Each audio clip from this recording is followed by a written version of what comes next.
If Facebook is your social media platform of choice, you might have missed the big headline that all the Instagram influencers were buzzing about. Creatine, supplements, and better memory in people with dementia. So today we're talking creatine, the debate, the evidence, and the promise. Spoiler alert, this is not a magic memory powder, but it's very interesting. Healthy isn't just what you do, it's who you become. I'm Dr. Vicki, and this is Healthy Looks Great on You, a lifestyle medicine podcast to help you reclaim your energy, your focus, and your well-being. Life tested, doctor approved. Putting on your thinking cap takes more energy than you realize. In people with dementia, the brain struggles to think, remember, speak, and even do everyday tasks. And normally your brain runs on glucose for energy.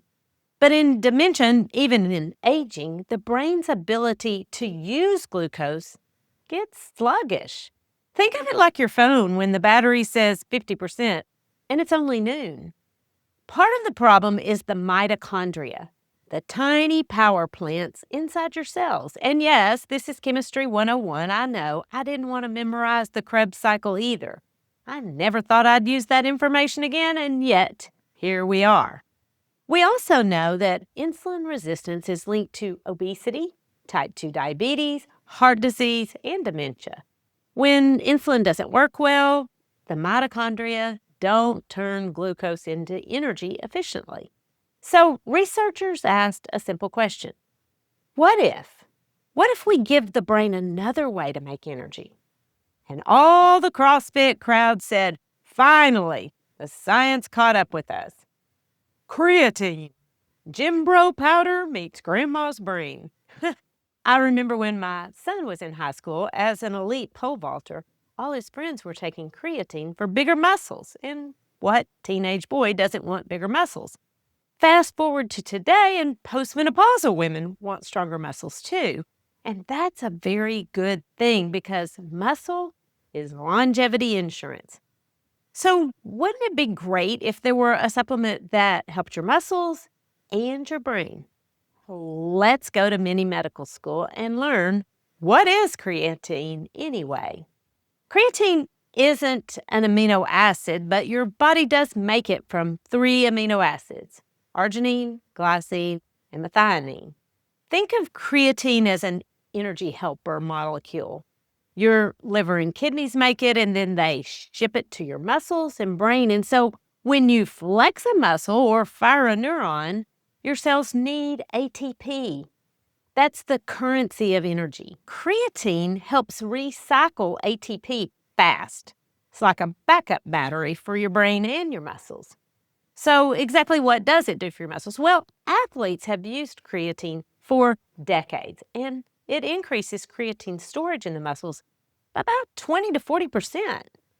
Well, what does that mean? You may get a boost in high-intensity exercise. Think power lifts or sprinting or high-intensity intervals, not strolling around the block.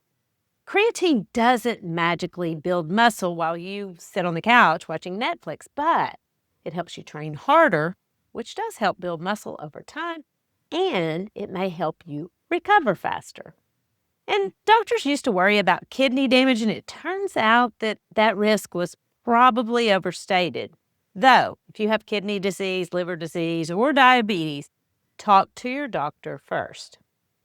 But let's look more at creatine for mood and memory, because this is where it gets really interesting.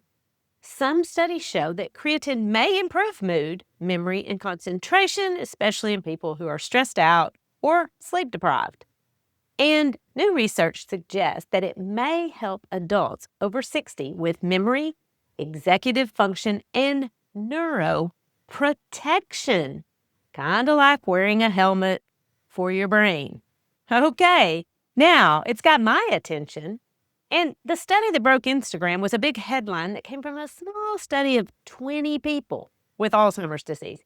And they took 20 grams a day of creatine monohydrate for 2 months. Now that's a big dose because typical supplements are 3 to 5 grams per day. And the good news is it was well tolerated, and brain creatine levels did increase by about 10%. But it didn't prove anything. It didn't prove that memory got better or cognition got better. The headline said it prevents dementia, but the scientists said this was just a pilot study, just a feasibility study to see if they would tolerate it. And they did. But you want to know what has been proven to help prevent and sometimes even reverse cognitive decline? Lifestyle. It still wins. Sorry, powder aisle. And I get why people get excited because it's a lot easier to buy a supplement than to eat all the berries and leafy greens that you need, get that exercise in, restorative sleep, manage your stress, avoid excess sugar and alcohol, and above all, learn new things and maintain meaningful relationships. But those lifestyle habits have never had stronger evidence for preventing cognitive decline. Supplements are the side dish, and lifestyle is the main dish. You can't out-supplement a sedentary, stressed-out, sugar-saturated lifestyle. But should you take creatine? Well, maybe. You might benefit if you exercise vigorously, as I've suggested, if you're older like me, or if you eat a mostly plant-based diet, which I advocate. And so, yes, I check all 3 of these boxes. But I am terrible at taking supplements. I already had big muscles. So, there's that. But if you take creatine, you might also notice a little gas, bloating, nausea, diarrhea, and water retention. So don't panic if the scale goes up a bit. And always talk to your doctor or pharmacist, especially if you have kidney problems, liver disease, or diabetes.